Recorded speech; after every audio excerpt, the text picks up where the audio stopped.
Today we are diving into one of Arcane Orion's absolute gems, the short story Lawley Road.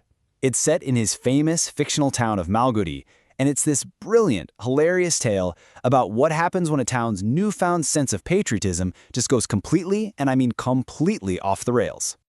So, let's start with that question. What really happens when a town's good intentions, all fired up by this new sense of national pride, just lead to absolute chaos? Well, this story is the perfect example of how one seemingly simple idea can spiral into something just totally absurd and out of control. Okay, so before India's independence, you have to picture Malgudi. It's this sleepy, kind of forgotten town. The local government, the municipality, was so hands-off that most people probably couldn't even tell you if it existed.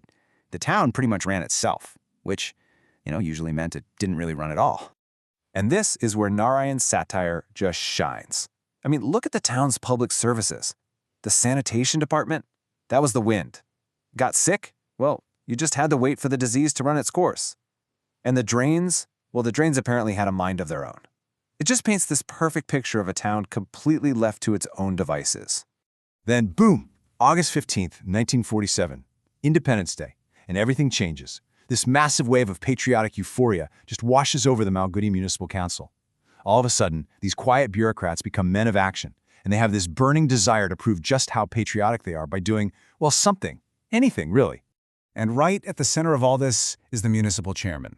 Now, this is a guy who, let's just say, made his money supplying blankets to the army. You can read between the lines there. And he used that cash to get his political job. So after a big town cleanup for Independence Day, he's feeling pretty good about himself. But that ambitious energy of his, it's just getting started. His first brilliant idea? Let's nationalize all the street names. They start with Coronation Park, a place nobody even knows the history of. They just rip down the old sign, slap up a new one that says Hamara Hindustan Park, which means our India Park, and give themselves a big pat on the back. Easy enough, right? But oh, this is just the beginning. From there, things get, well, completely ridiculous. Everybody wants their street named after a national hero. So when 8 different council members all demand a Mahatma Gandhi Road, what does the council do? They can't decide, so they just name 4 different streets Mahatma Gandhi Road. Problem solved, right? The whole town just becomes this unrecognizable mess. I mean, can you imagine trying to get a letter delivered? The post office is in chaos, nobody can give directions, all the old familiar landmarks are gone.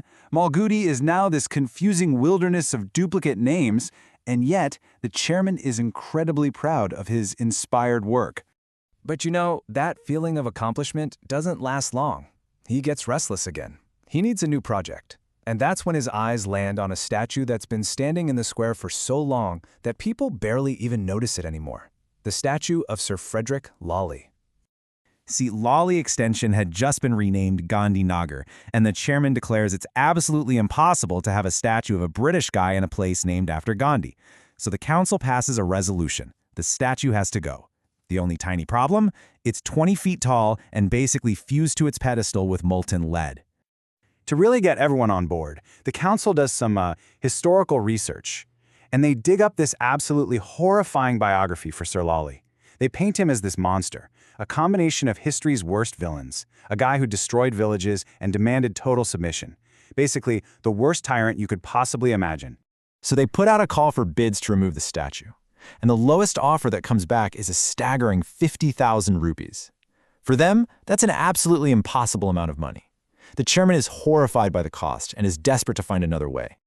And that's where our narrator, the talkative man, steps into the picture.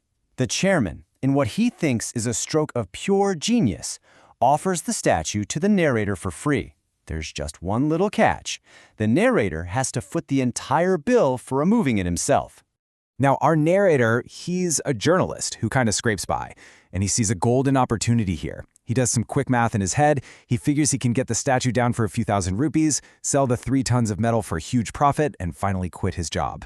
So he says yes, deciding to just dive headfirst into the madness.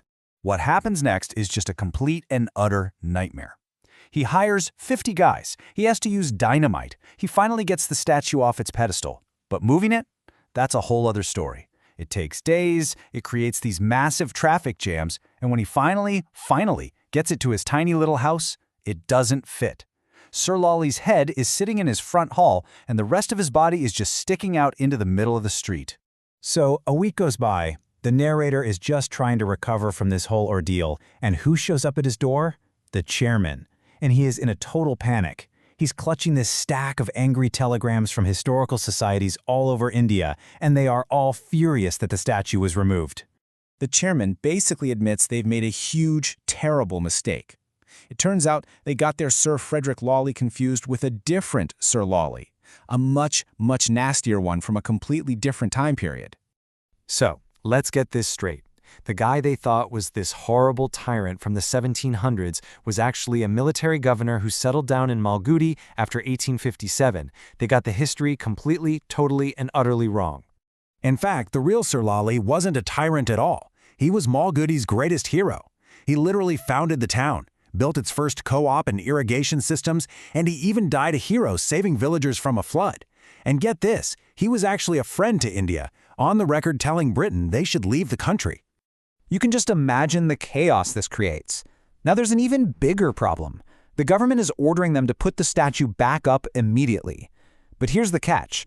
The statue is now the narrator's private property, and after everything he's been through, he is definitely not giving it up for free. So the narrator just hangs a simple sign on his door, "Statue for sale." And in a beautiful, ironic twist, the public, the same people who wanted the statue gone a week ago, are now outraged.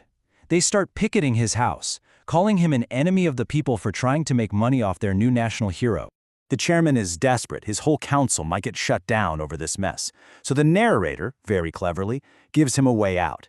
He says, "Why don't you buy my house with your own money and turn it into a national trust for the statue?" It's this grand gesture that lets the chairman paint himself as a hero and save his own political skin by cleaning up the very mess that he created.